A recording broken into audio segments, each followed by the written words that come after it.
Ministério da Saúde lança cartão digital do Hospital Nacional Guido Valadares, onde a fase de serviço de saúde Sira não controla a moro no médico Sira.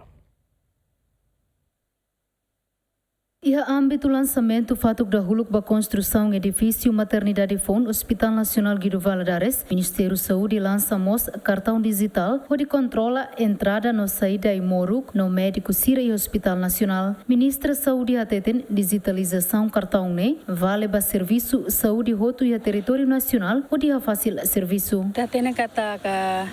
tinang narukona ke ita hotu inclui hamos ita buat mos by Hospital Nasional Guido Valadares ita simu kartão naskala kartão tinang kata kartão na bem mag debes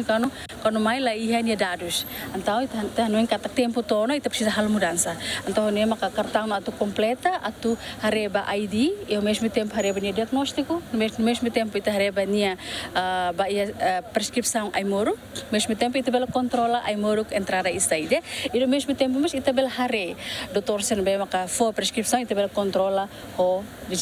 digitalização bem maka ita tu ahu timoraran toma se utiliza cartão dane